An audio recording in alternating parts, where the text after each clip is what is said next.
नमस्कार, मैं नेहा शर्मा आपके साथ और आप देख रहे हैं जस्ट इंडिया। खबरों के प्रायोजक हैं रंज care showroom in Rohtak and Bahadurgarh. Showroom पर आएं, टेस्ट ड्राइव लें और गाड़ी बुक कराएं। Oscar super speciality hospital and trauma centre. भारतीय कुश्ती महासंघ के अध्यक्ष बृजभूषण शरण सिंह लगातार पहलवानों के आरोप को लेकर सफाई दे रहे हैं। एक टीवी चैनल से बातचीत में यौन शोषण के आरोपों पर सफाई देते हुए बृजभूषण शरण सिंह ने कहा कि क्या मैं शिलाजीत की रोटियां खाता था। बृजभूषण ने कहा कि उनके खिलाफ जंतर मंतर पर शीर्ष पहलवानों के धरने राजनीति से प्रेरित है। सिंह ने कहा कि इसके पीछे देश का एक बड़ा उद्योगपति और एक बाबा है। उन्होंने कांग्रेस नेता दीपेंद्र हुड्डा का भी नाम लिया। उन्होंने कहा कि इस खेल में दीपेंद्र हुड्डा हैं। उन्होंने कहा कि मर्यादा की वजह से मैं नहीं बोल रहा हूं। बीजेपी सांसद ने कहा कि इनके ही साथ घटना क्यों घटती है। उन्होंने कहा कि हरियाणा के एक ही परिवार, एक ही अखाड़े को छोड़कर किसी अन्य के साथ घटना क्यों नहीं घटती। उन्होंने कहा कि इस आंदोलन के पीछे एक ही अखाड़ा और एक ही परिवार है।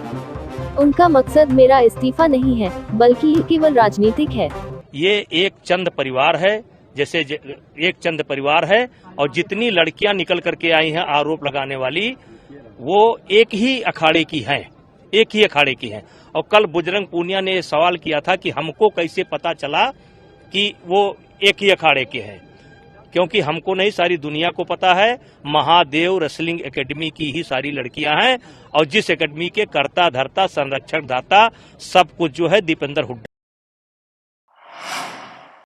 रेसलिंग फेडरेशन, मैं पहले बोल रही थी, रेसलिंग फेडरेशन की राजनीति और किसी पद से मेरा कोई इरादा नहीं है और ना कोई इच्छा है। मैं पूर्णतः हरियाणा की राजनीति में व्यस्त हूं। तो ये जो उन्होंने पहले भी बात की जी, लेकिन वो कभी किसी उद्योगपति का हाथ बताते हैं, कभी वो कांग्रेस का हाथ बताते हैं, कभी विपक्ष का हाथ बताते हैं, कभी जीजा साड़ी गैंग इनको बताते हैं जी, कभी बताते हैं कि ये खिलाड़ी इसलिए बैठे हैं जिनको कहते हैं ट्रायल नहीं देने हैं जी, कभी मेरा नाम ले लेते हैं, कभी किसी का नाम ले लेते हैं जी। तो वो एक तो बात बताएं कि कौन सी बात सत्य है। उन्होंने 9-10 बातें बता दी अलग। वो कह रहे हैं कि राजनीति की जा रही है। 9-10 बता दी ना उन्होंने जी, राजनीति को 9-10 बता दी जी। कभी कह रहे हैं इन खिलाड़ियों को ट्रायल नहीं देना, इसीलिए बैठे हैं, कभी बता रहे हैं। तो ये जो है ऐसे घिनौने अपराध, 40 से ज्यादा मुकदमे। राजधानी दिल्ली में बीती रात एक हैरान करने वाला मामला सामने आया है। रविवार रात आश्रम चौक से निजामुद्दीन दरगाह की ओर आ रही एक कार बोनट पर लटके एक शख्स को लेकर करीब 3 किलोमीटर तक चलती रही। इसके बाद दिल्ली पुलिस ने आरोपी की कार का पीछा किया और बोनट पर लटके शख्स की जान बचाई। इसका वीडियो भी सोशल मीडिया पर वायरल हो रहा है। पुलिस के मुताबिक कार बिहार के लोकसभा सांसद चंदन सिंह की बताई जा रही है। सांसद हादसे के वक्त गाड़ी में मौजूद नहीं थे, गाड़ी ड्राइवर चला रहा था। पुलिस ने लापरवाही से गाड़ी चलाने का मामला दर्ज कर लिया है। उत्तराखंड में मौसम बिगड़ा हुआ है।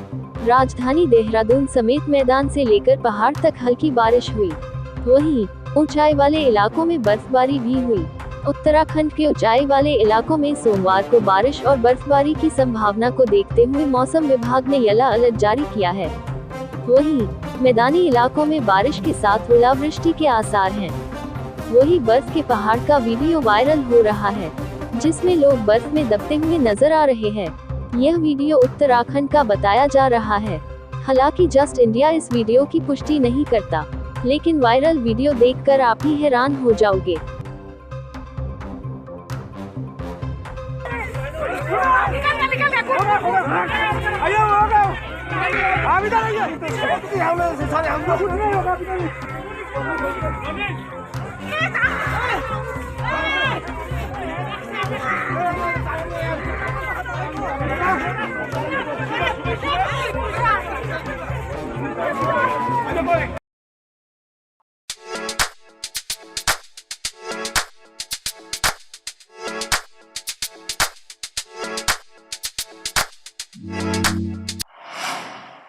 गुरुग्राम सेक्टर 29 थाना क्षेत्र में नौकरी का झांसा देकर युवती से 5 लोगों द्वारा सामूहिक दुष्कर्म का मामला सामने आया है।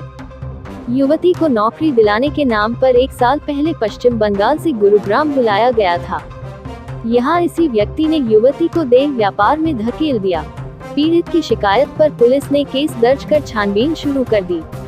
पुलिस को दी शिकायत में पश्चिमी बंगाल मूल की युवती ने कहा कि उसे साहिल नामक युवक करीब 1 साल पहले नौकरी का झांसा देकर गुरुग्राम लेकर आया था। बाद में उसे देह व्यापार में धकेल दिया। उसके साथ साहिल, तपन सहित 5 लोगों ने गैंगरेप किया। पीड़िता का आरोप है कि इन लोगों ने उसे दुष्कर्म के बारे में किसी को बताने पर जान से मारने की धमकी भी दी। सेक्टर 29 थाना पुलिस ने युवती की शिकायत पर केस दर्ज कर कार्रवाई शुरू कर दी। हरियाणा के रोहतक में सोमवार को मुख्यमंत्री मनोहर लाल पहुंचे।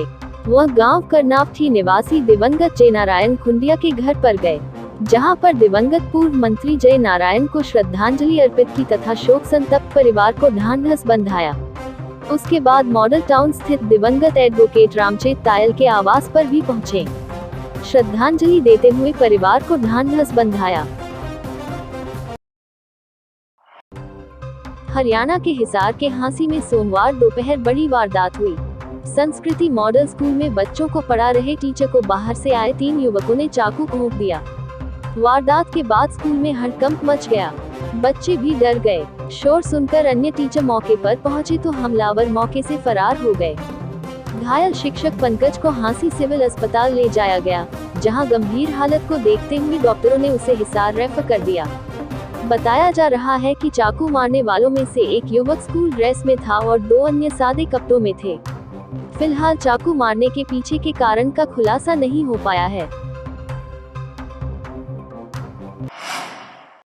हरियाणा में जींद पुलिस ने रेवाड़ी स्थित राजस्थान बॉर्डर के पास जयसिंहपुर में बदमाशों से मुठभेड़ के बाद अपहृत किए गए 4 लोगों को छुड़ा लिया। पुलिस ने बताया कि चारों लोगों को बंधक बनाकर उनके परिजनों से फिरौती मांगी गई थी। पुलिस के मुताबिक दोनों तरफ से गोलीबारी के दौरान एक अन्य व्यक्ति घायल हो गया। हालांकि बदमाश गाड़ी छोड़कर राजस्थान की तरफ भागने में कामयाब हो गए।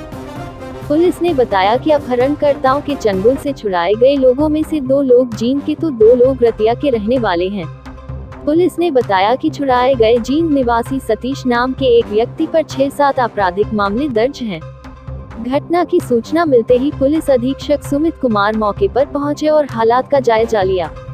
सुमित कुमार ने बताया कि मुठभेड़ के बाद बदमाशों के चंगुल से अपहृत किए गए 4 लोगों को छुड़ाया गया है, लेकिन मुठभेड़ के दौरान राजसिंह गांव निवासी देवानंद गोली लगने से घायल हो गए। यमुनानगर शहर में शिवपुरी इलाके में नकली पुलिसकर्मी बन शातिर ठगों ने महिला से सोने का कड़ा उड़ा ले गए, साथ ही बदले में उसे नकली कड़ा थमा गए।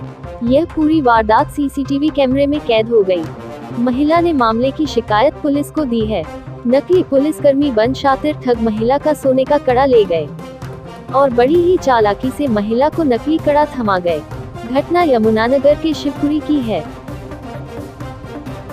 पुलिस वाले मिल गए थे, उन्होंने कहता है ये क्राइम बड़ा चल रहा है, आप अपने को इसको संभाल के रखो। तो मेरे को कागज दिया, उसमें मैंने संभाल कर कहा मैं कहाँ है।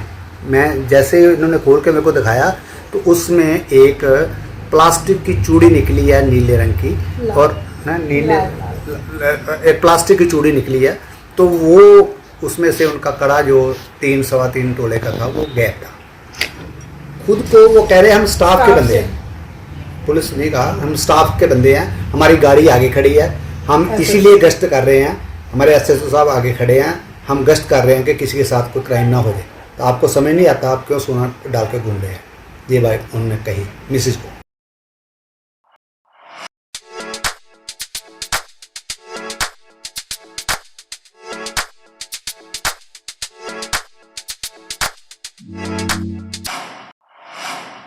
खबरों में फिलहाल इतना ही। देखते रहिए जस्ट इंडिया। नमस्कार।